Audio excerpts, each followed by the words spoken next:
Hey guys, it's K1 from Kim Production and welcome back to my channel again. And today I want to show you guys how to turn this image to this. So basically I'm using Photoshop CC and I'm going to show you every step that I do and explain you how.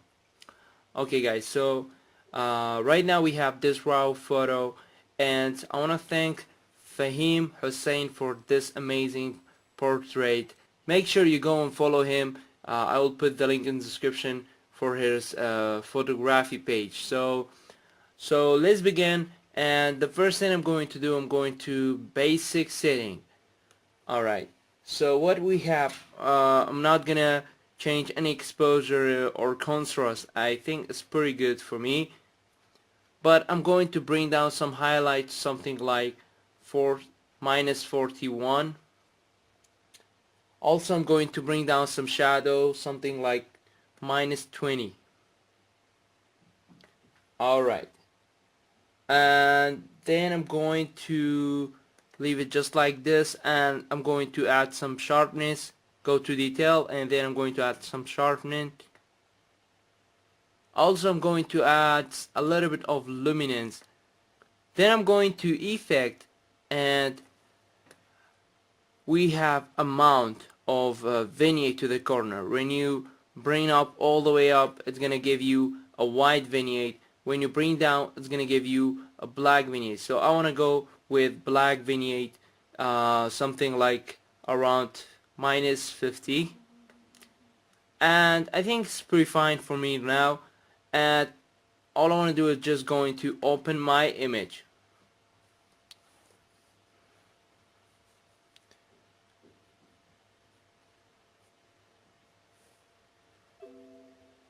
Click OK. Alright, so right now, go to inverter. Okay, so right now I'm going to duplicate my background, and then I'm going to clone stamp tool. Make sure the flow is kind of like around 65 or something like this.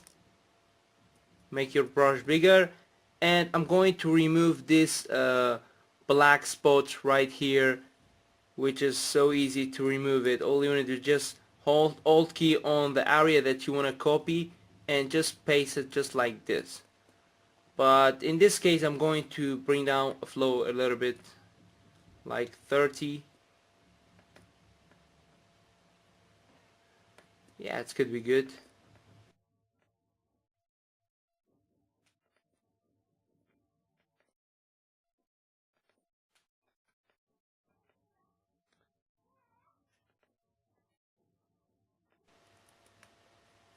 And now I'm going to zoom in, and as you can see there is a kind of green field right here. So I'm going to click on lasso tool and make sure the feather is 0%.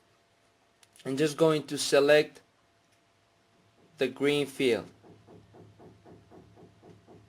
Alright, now I'm going to clone stamp tool again, and I'm going to copy this area. I'm just going to paste it around the green fields. Okay guys, so right now we are done with cloning. Okay, right now I'm going to adjustment, and I'm going to gradient fill. I'm going to choose this gradient over here, which is the orange and blue gradient, and I'm going to click OK, and I'm going to just leave it like this. Then I'm going to reduce opacity something like 41, or we can say 40, and then change the blend mode to soft light.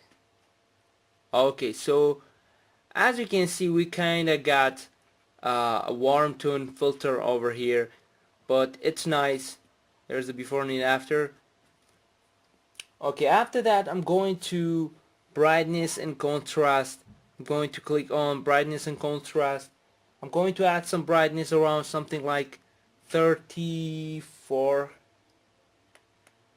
34 it could be good, yeah. Also I'm going to add a little bit of contrast, something like 8 or 7. Then I'm going to Control I to invert my layer. so I don't want to apply brightness and contrast to all over the image. I just want to apply on her face so it could get more brighter, and more attention goes to her face. Make sure the opacity is 100 and just paint with white on her face. Also her hand a little bit. Okay. Okay guys, so after that I'm going to adjustment again. This time I'm going to gradient again, gradient fill.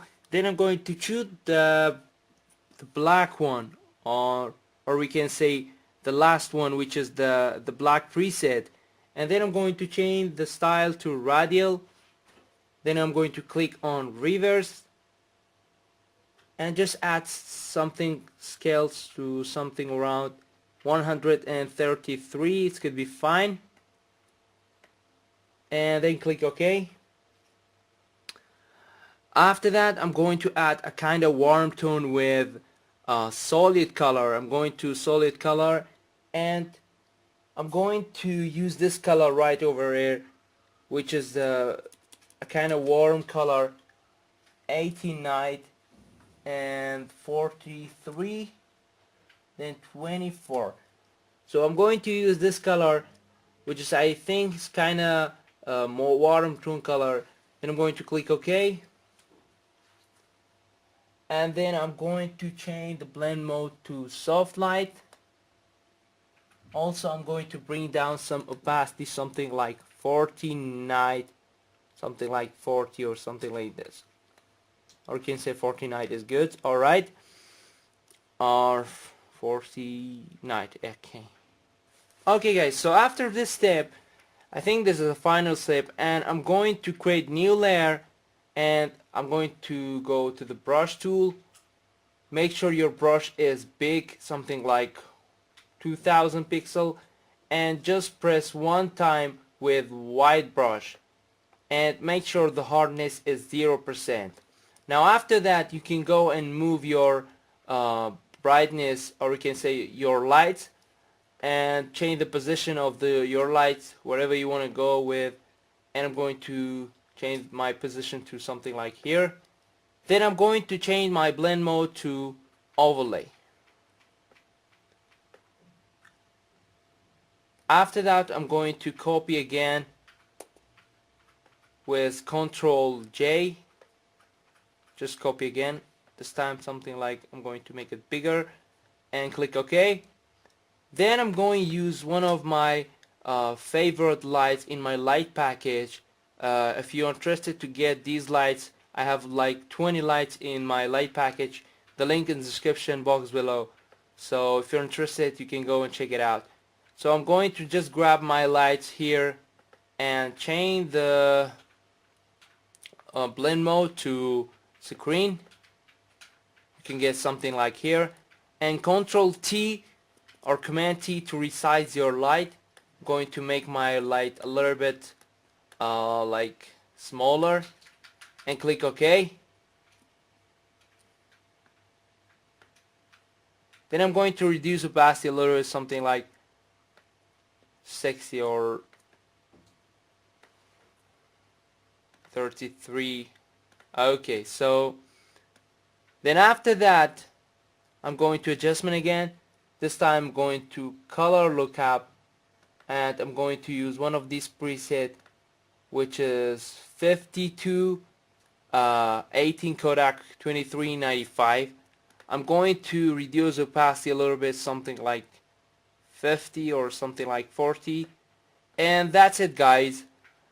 This is the final result, and this is a before. Actually this is the raw file edit, and this is the after. So I hope you like it. Make sure you give a big thumbs up, and if you're new, make sure to subscribe. See you next time.